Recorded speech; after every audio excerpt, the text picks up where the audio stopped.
Alright, so today we're going to be doing lesson 9.14, which is going to be on applications.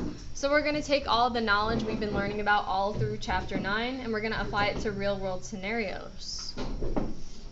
So a rational expression and rational equation can be used in modeling real life situations. In particular, they are often used to describe motion problems, mixture application problems, multi-person work problems, and average cost applications. So we're going to start with a motion problem, and we're going to be using some formulas that we use, maybe you may be using physics. D equals VT, you might often see. Instead, we're going to use the word R in math for rate.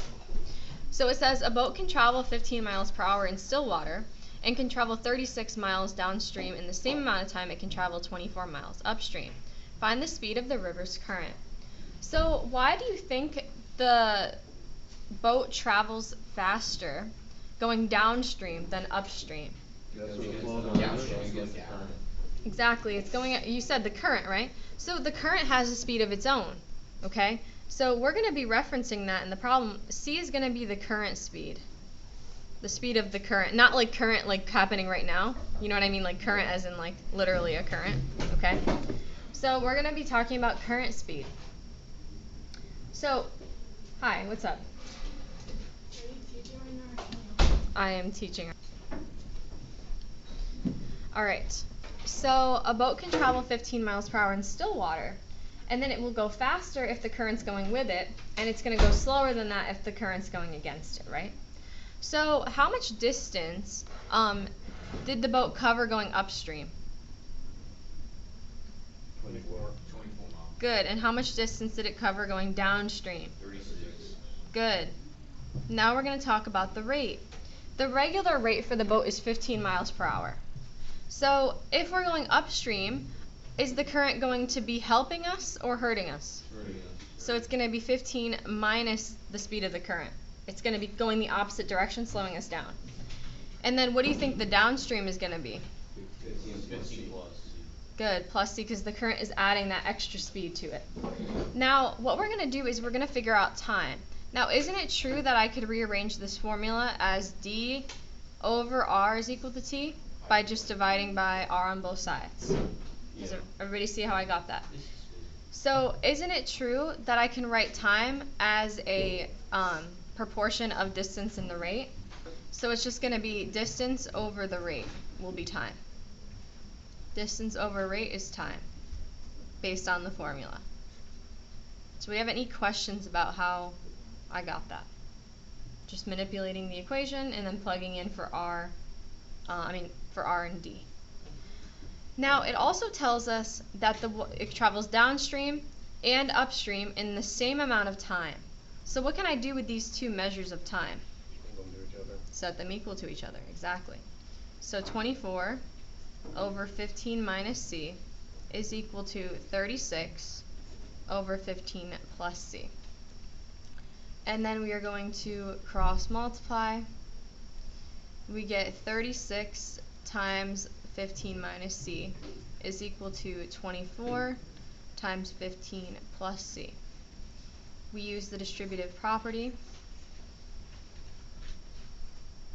and that's going to give me something. 540 minus 36C is equal to 360 plus 24C. I'm going to add 36 to both sides. That's going to give me 540 is equal to 360 plus 60C.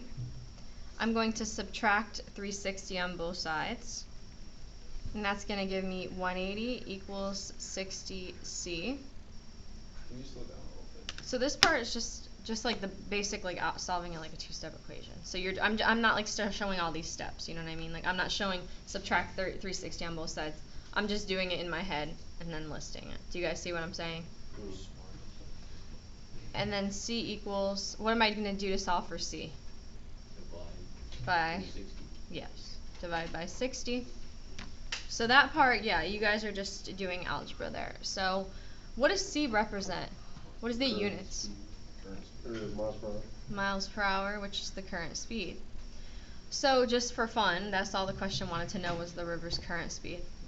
What was the speed that it was traveling upstream? 12. What was the speed we were traveling downstream? 18. Make sense? What did you guys think? A little bit. My brain's fried. Yeah, we went a little bit fast, so I'm just copying stuff down. So. Did you guys understand the setup part? Yeah. Sort of, yeah. Okay, because that's the important part. This part you guys all know how to do. This is just algebra. But this part is the important part today that you understand, because that's the goal, you know? Alright, so the next problem, we're going to do a mixture problem. So let's think about this for a little bit. First thing I want to mention is all of the percents are going to have to be converted to decimals throughout the problem. So when you see me talking about 0.1, 0.3, 0.22, those are me just converting those percentages to decimals. Okay. So you have a solution containing 10% acid and a solution containing 30% acid. How much of the 30% solution must you add to 1 liter of the 10% solution to create a mixture that is 22% acid? So the formula basically says sum of the total individual substance percentages over the total volume is equal to the final percentage. So let's just pretend, I know this isn't a liter, I don't have a liter, we're going to just pretend it's a liter. This is the 1 liter of the 10% acid solution, okay? Now in order to make this solution of acid stronger, or the percentage of acid stronger in this solution, I need to add more of the stronger solution to it, right? Until I get to the point where it's 22% strength. So everybody understand what we're saying by that? So if this is 1 liter, is the total amount of the substance ever going to go below 1 liter? No, we're not removing anything, we're simply adding to it. So our final amount is going to have to be bigger than 1 liter, right? Because we're simply adding the stronger solution to it to get a larger solution. So the denominator of the fraction is going to be the total volume of our new solution, which is going to be bigger than 1 liter. The numerator is going to be what amount of that substance is pure acid, okay? So some percent of this, 10% of this bottle, theoretically, not really, is 10% pure acid, right? And 30% of the 30% solution is pure acid. So we're going to be figuring out what amount of the entire substance is going to be pure acid for the numerator. So that's kind of what's happening here. So let's go ahead and set it up. So what is our goal, our final percentage goal? 22%. Good. Is this also how we like mixing SPF sunscreen would work? Yeah. We have a higher SPF and a lower one. You can definitely do it the same way. You can use this math logic to apply to any situation where you want to dilute or strengthen something. So exactly.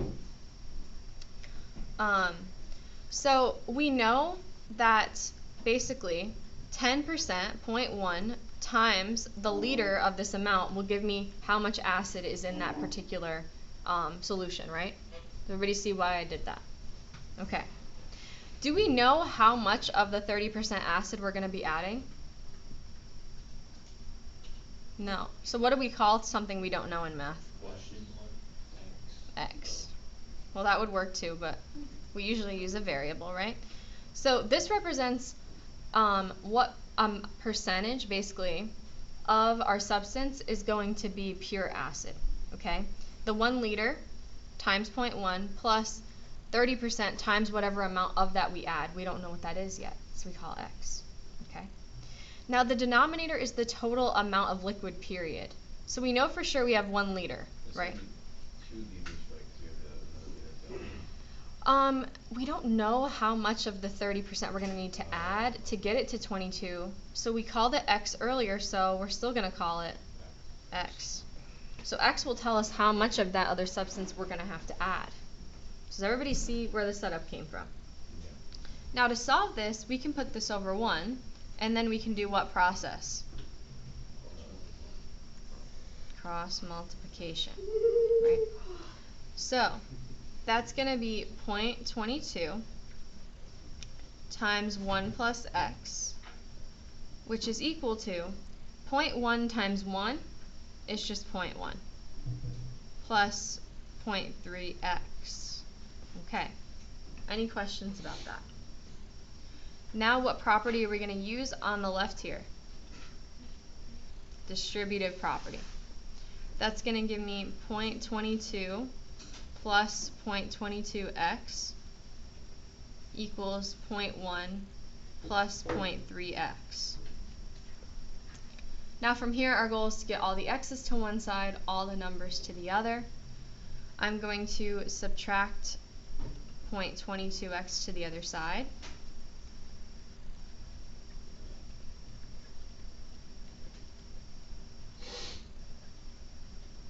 Which is going to give me 0.08x. And then I want to get x by itself, so I need to subtract over the 0.1.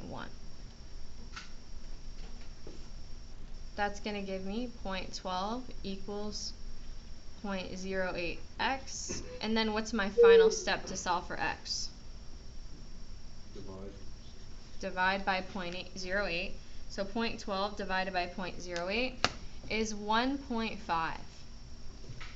What does 1.5 represent? What units is that in? Liters.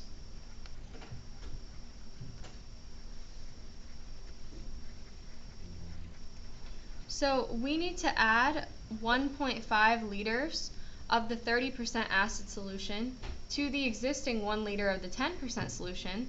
And when we do that, what is going to be the percent of acid in the total solution? 22%. 22%. So how much liquid are we going to have in the total mixture now? 1.5 liters. What'd you say? 1.5 liters of liquid. 1.5 is how much we're adding to the existing 1 liter. We have to add an extra 1.5 liters to it. 2.5 liters is going to be the total. Yes. Do you guys all understand it now? Okay. So yeah, this is the same kind of math you can use for any type of situation where you're adding something to it. This is used in baking. I know in particular because my mom is a baking professor, and they definitely they have like a literal math class like this where they do all this stuff. So yeah. Do you guys have any questions? What's a baking professor? You know, like a culinary professor. Oh. But she particularly teaches culinary in like the sense of baking. Like she doesn't do like she only does baking. Yeah. All right, are we good?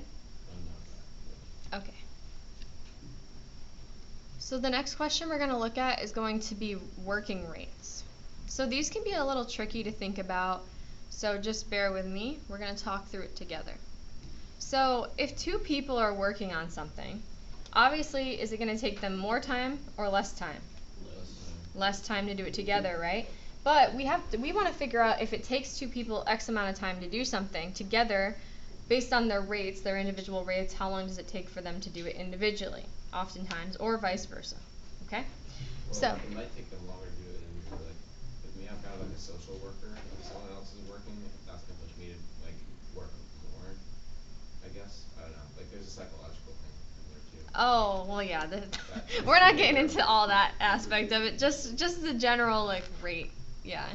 So Joe and John are planning to paint a house together. Working alone, John takes 3 times as long as it would take Joe to paint the entire house. Working together, they can complete the job in 24 hours. How long would it take each of them working alone to complete the job? All right. So let's think about what Joe's rate is going to be. So Joe is like our standard, okay, and John takes 3 times as long as however Joe takes. So how our rate is going to work, it's going to be number of houses they paint over the rate. So how many houses are we really trying to paint here? Just 1 house. And then his rate, we don't know what his rate is, so we're just going to call it X. But you're on the right track for the next one. So we know that John is slower than Joe, right? Would you agree with that? Yeah. So Maybe he does a more thorough job. what? Maybe he does a more thorough job though. That's true. That's true. Maybe he's just lazy. So we know that John has whatever Joe's rate is, but it's divided by what? 3. So if in math we do keep, change, flip, that's just going to be times 1/3, which is just 1 over 3x. So those are Joe and John's rates. Okay? Does So I'm just explaining why it's 3. Okay. So let's talk about the house itself. How long it takes just to paint it. We have a house to paint, one house, and it takes how long when they do it together? 24 hours. 24 hours. Alright, so those are our rates. We have Joe's, we have John's, and we have their together rate for the house. We know that Joe's rate plus John's rate is equal to what? 24. Almost. 1 over 24. That's the setup. Okay. Now, how to actually solve this is a problem because we can't add fractions unless they have a common Denominator. Very good. So just looking at the fractions on the left, everybody see that these fractions on the left, what can I multiply this fraction by on the top bottom to get it to have the same denominator as this one? 3. So we're going to multiply the top and the bottom of this fraction by 3, which is going to give it to have the same denominator. So that's going to be 3 over 3x plus 1 over 3x is equal to 1 over 24. So is everybody with me on how we got there? Now once I have the same denominator, what can I do with their numerators? Good, so 3 plus 1 is? And now we're at the point where we have a fraction is equal to a fraction. How do we solve from here? Cross multiply. That's going to give me 3x is equal to 96. And then we solve by dividing by 3. Which gives me 32 hours. What does the 32 hours represent?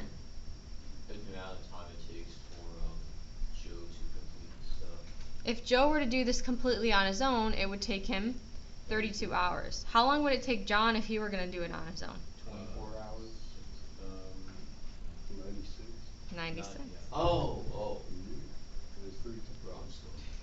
It takes him 3 times as long as it takes Joe, correct? Yeah. Does that make sense? Okay, cool. So there's definitely some problems like that on the homework. Yeah. But now that you know what the setup is, it's just the same every time pretty much.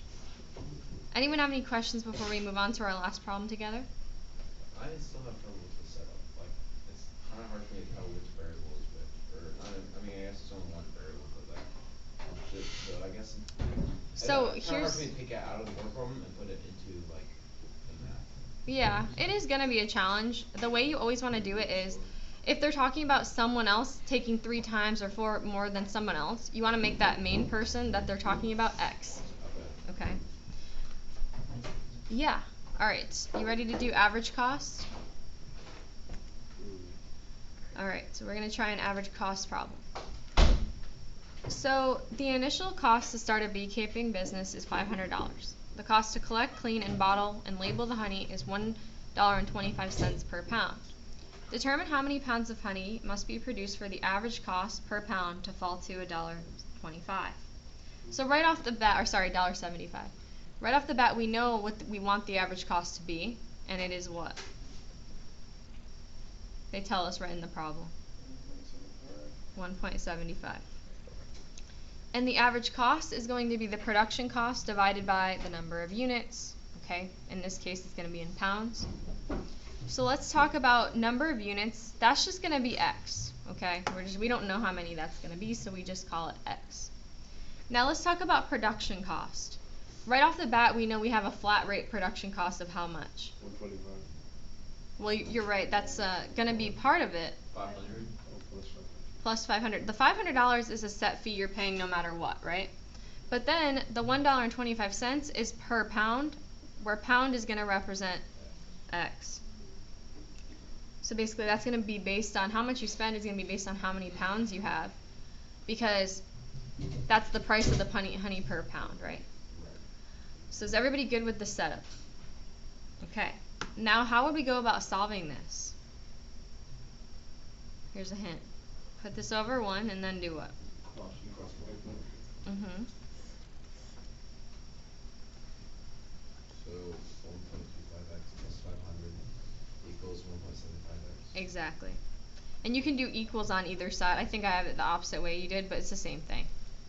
And then to get x by itself, I need to subtract 1.25x to the other side, combine like terms. and that's going to give me 0.5x equals 500. To solve for x, I would divide by 0.5, which gives me x equals 1,000 pounds. So you would have to sell 1,000 pounds of honey to get the average cost down to $1.75. Now, why would you have to sell more honey to get the average cost to go down? So you can get like more profit. More profit, yeah. So essentially, you have to at least sell make $500 just to break even, right? If you spent $500 flat just to get your production started. Does that make sense? Okay, so you have to sell 1,000 to get your average cost down. So as for the homework, 1 through 5.